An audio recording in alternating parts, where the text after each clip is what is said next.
बिस्मिल्लाहिर्रहमानिर्रहीम सल्लल्लाहु अलैहि व आलिहि वसल्लम। हर दर्द की दवा है सल्ले अला मोहम्मद, तावीज़ हर बला है सल्ले अला मोहम्मद। अस्सलाम वालेकुम एवरीवन, मेरा नाम है नूर। तो आज मैं आप लोग के साथ जो है वो एक भाई की ज़िंदगी का खूबसूरत दरूद शरीफ का मुशाहिदा ज़िक्र करूँगी। और ये मुशाहिदा जो है वो मुझे इंग्लिश में रिसीव हुआ था। मैं आपके साथ स्क्रीनशॉट मेंशन कर रही हूँ ताकि आपका ईमान और तवक्कल अल्लाह सुब्हानहू व तआला पर और मज़ीद बढ़ जाए। मैं इसका इंग्लिश पार्ट भी बनाऊँगी कि मौजज़ात होते हैं और दरूद शरीफ पढ़ने वालों की ज़िंदगी में आजमाइशें भी बहुत होती हैं। ये आपको इस मिरेकल स्टोरी से समझ में आ जाएगा। लेकिन ऐसा नहीं है कि आजमाइशें जो हैं वो ख़त्म नहीं होती हैं।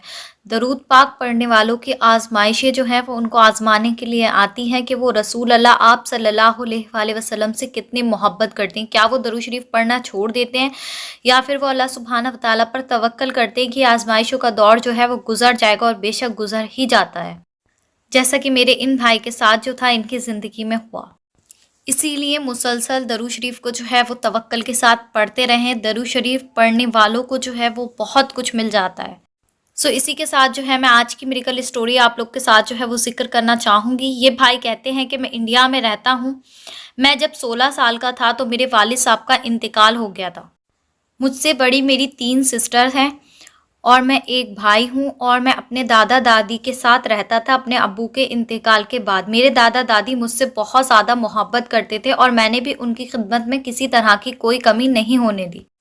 लेकिन ज़ाहिर सी बात है, जैसा कि मेरी उम्र सिर्फ 16 साल थी और मेरे वालिद साहब के इंतकाल के बाद मैं बहुत ज़्यादा तन्हा हो गया था। समझ नहीं आता था कि आगे का जो सफ़र है ज़िंदगी का वो किस तरह से गुजरेगा।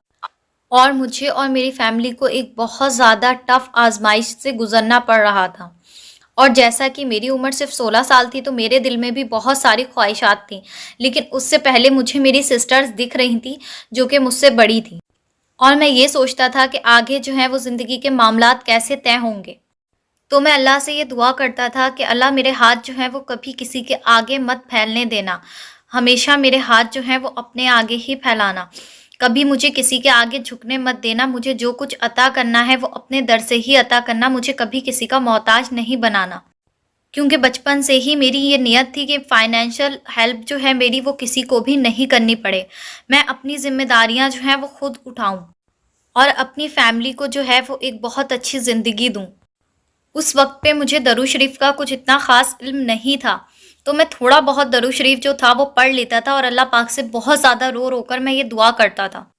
और ऐसा ही होता था। अल्लाह पाक ने मुझे बचपन से ही जो था वो कभी किसी के आगे नहीं झुकने दिया। अल्लाह पाक मेरे हर चीज़ का इंतज़ाम खुद फरमा देते थे, चाहे वो रिज़्क़ के मामलात हों या ज़िंदगी की और मुश्किलात के मामलात हों।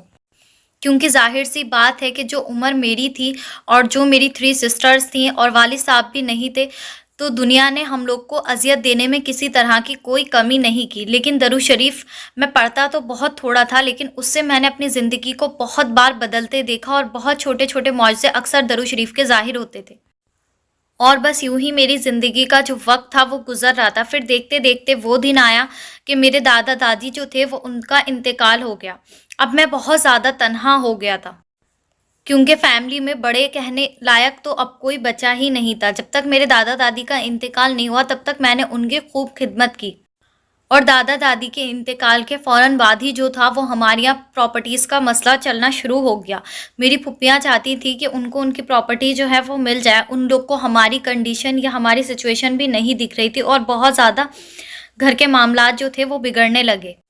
ऐसा नहीं था कि मेरी नीयत ख़राब थी या मेरी अम्मी की नीयत ख़राब थी। फूफियों को उनका शेयर ज़रूर मिलता, लेकिन बस वक़्त और मामलात की बात ये थी कि मैं चाहता था कि कुछ अरसे बाद जो है वो अपना शेयर हमसे ले लें। लेकिन फूफियों को ये बात नहीं समझ में आ रही थी। ना तो उनको मेरी एज दिख रही थी, ना मेरे घर की कंडीशन दिख रही थी। और मेरे दिल में उस वक़्त ये ख़्वाहिश थी कि मैं जो हूँ वो अपनी एजुकेशन कंप्लीट करूँ, साथ में अपनी बड़ी सिस्टर की जो शादी है वो बहुत अच्छी जगह कर दूँ। उस वक़्त मैं ग्रेजुएशन में था, तो मुझे ग्रेजुएशन की डिग्री कंप्लीट करके आगे अपनी स्टडीज़ भी कंप्लीट करनी थी, ताकि अपनी फैमिली को सपोर्ट कर सकूँ और एक अच्छी लाइफ़ दे सकूँ। साथ में सिस्टर की शादी भी करनी थी। उस वक़्त मैंने दरूद शरीफ का जो था वो बहुत ज़्यादा विर्द करना शुरू कर दिया। लेकिन जिस तरह से लोग पढ़ते हैं 5,000 10,000 इतना तो नहीं पढ़ता था, बहुत कम ही पढ़ता था, लेकिन रोज़ाना पढ़ने की कोशिश करता था। तो जैसा कि कहते हैं कि दरूद शरीफ हमारी रहनुमाई करता है, तो दरूद शरीफ पढ़ते-पढ़ते मेरे दिमाग में ये आइडिया आया, क्यों ना मैं अपनी जो कार है वो सेल कर दूँ। ज़ाहिर-सी बात है, जब पैसे मेरे पास होंगे, एजुकेशन कंप्लीट होगी, सिस्टर की शादी होगी, तो कार तो दोबारा भी खरीद लूँगा। तो मैंने बिल्कुल ऐसा ही किया, अपनी कार जो थी वो सेल कर दी और उसको सेल कर मैंने अपनी सिस्टर की शादी के लिए एक न्यू कार जो थी वो बाय करी। और दरूद शरीफ के मुसलसल पढ़ने से अल्लाह पाक ने मेरे हाथों को जो था वो किसी के आगे फैलने नहीं दिया। अल्हम्दुलिल्लाह मेरी सिस्टर की शादी का सारा अरेंजमेंट जो था वो गैब से अल्लाह सुब्हानहू व तआला की मदद से हो गया। और माशाल्लाह मेरी सिस्टर की जो शादी थी वो भी बहुत अच्छी जगह हो गई अल्हम्दुलिल्लाह। उसके बाद मुझे टेंशन ये थी कि मैं अपनी स्टडीज़ को जो है वो आगे कंप्लीट करूं और बाकी की सिस्टर्स की भी शादी करूं, लेकिन पता नहीं नज़रें बद थी या क्या बात थी, मेरी किसी भी सिस्टर को जो था वो शादी की ख्वाहिश ही नहीं थी, वो शादी ही नहीं करना चाहती थी। और ये सब देखकर मैं बहुत ज़्यादा परेशान हो गया कि मेरी सिस्टर्स मेरी सिचुएशन क्यों नहीं समझ रही। उनकी शादी होगी, वो सेटल होंगी तो मैं बेफ़िक्र हो जाऊँगा, उसके बाद मैं अपनी स्टडीज़ पर भी अच्छा फ़ोकस करूँगा और आगे मुझे अपना करियर भी देखना है और ज़ाहिर-सी बात है अपना भी फ्यूचर प्लान करना है। और ये मेरी ज़िंदगी का एक बहुत टफ़ आज़माइश जो थी वो बन गई थी कि मेरी सिस्टर्स जो थीं वो शादी नहीं कर रही थी। क्योंकि मैं सबसे ज़्यादा छोटा था घर में, मैं पहले शादी नहीं कर सकता था, ना ही कुछ और अपनी लाइफ़ में कर सकता था जब तक मैं उनकी शादी नहीं कर देता। तो मैं दरूद शरीफ पढ़ता रहता था और अल्लाह पाक से ये दुआ करता रहता था कि अल्लाह पाक इनके दिल में ये डाल दे कि ये लोग जो हैं वो निकाह कर लें। उसके बाद मैं मुसलसल रो-रो कर अल्लाह से दुआ कर रहा था। दुआ करते-करते अल्लाह पाक ने मेरी दूसरी सिस्टर के दिल में भी एक ख़्याल डाल दिया कि वो निकाह कर लें और अल्हम्दुलिल्लाह उनका निकाह भी बहुत अच्छी जगह जो था वो हो गया और सारा इंतज़ाम अल्लाह पाक ने गैब से ही फ़रमाया। ये सारी दरूद शरीफ की बरकत थी जो मुझे मिल रही थी, वरना बिना वालिद साहब के ज़िंदगी चलाना बहुत ज़्यादा मुश्किल था। लेकिन दरूद शरीफ ने कभी मुझे अकेला नहीं होने दिया ज़िंदगी के किसी भी मोड़ पे। और दरूद शरीफ की बरकतों ने मुझे कभी किसी का मोहताज भी नहीं होने दिया। ये मेरे लिए एक बहुत बड़ा मौजज़ा है दरूद शरीफ का, कि बिना किसी बड़े के सर पर मैंने अपनी सारी ज़िम्मेदारियों को बहुत अच्छे से निभाया। अपनी सिस्टर्स की भी माशाल्लाह मैंने बहुत अच्छी जगह शादी की, उनको भी मैंने एजुकेशन कंप्लीट करवाई, अपनी भी एजुकेशन कंप्लीट की, अपना घर भी सँभाला और मेरी फैमिली को कभी किसी के आगे नहीं झुकना पड़ा। और जो प्रॉपर्टीज़ के मामलात चल रहे थे उनको भी अल्लाह पाक ने जो था वो सॉल्व करने की तौफीक अता फरमाई।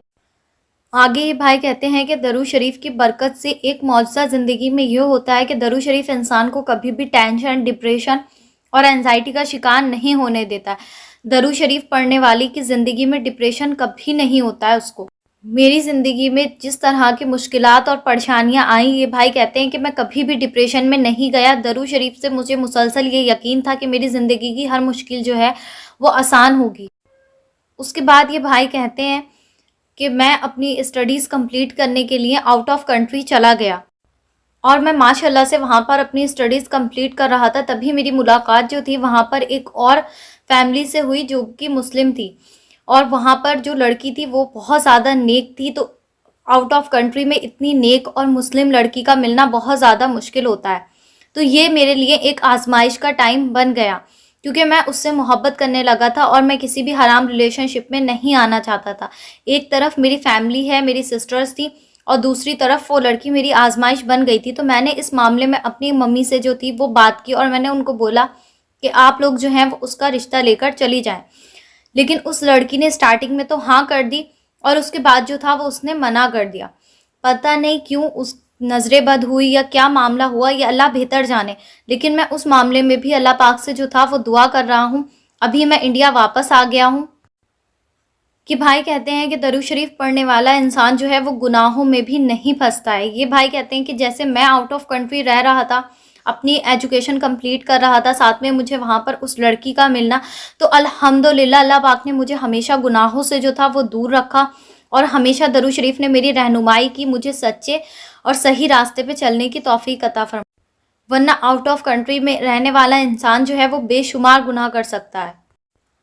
और दरूद शरीफ ने मेरी रहनुमाई की कि अपनी फैमिली में बात करो, रिश्ता भेजो। हालांकि उस लड़की ने जो था वो स्टार्टिंग में हाँ करके अब मना कर दिया। वो अल्लाह पाक बेहतर जाने, वो मेरी ज़िंदगी की एक आजमाइश जो है अब बन गई है। लेकिन मुझे मेरे अल्लाह पर यकीन है कि अल्लाह पाक वही फ़ैसला करेंगे जो मेरे हक़ में बेहतर नहीं बेहतरीन होगा। आमीन सुम्मा आमीन। माशाअल्लाह, सुभान अल्लाह।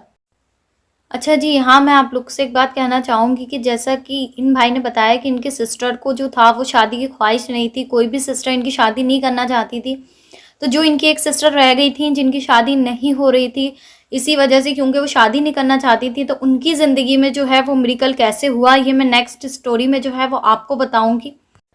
तो वो जब इनको मैंने बताया पढ़ने के लिए और जब इनकी सिस्टर की लाइफ में मिरेकल हुआ, वो एक अलग स्टोरी है। लेकिन मैं यहाँ पर ये कहना चाहूँगी, जैसा कि इन भाई ने कहा कि दरूद शरीफ पढ़ने वाले की रहनुमाई होती है, तो आप लोग ने अक्सर देखा होगा कि दरूद शरीफ पढ़ने वाला इंसान जो है वो ऑटोमेटिक जो है कुदरती छोटे छोटे गुनाहों से जो है वो बचना शुरू हो जाता है।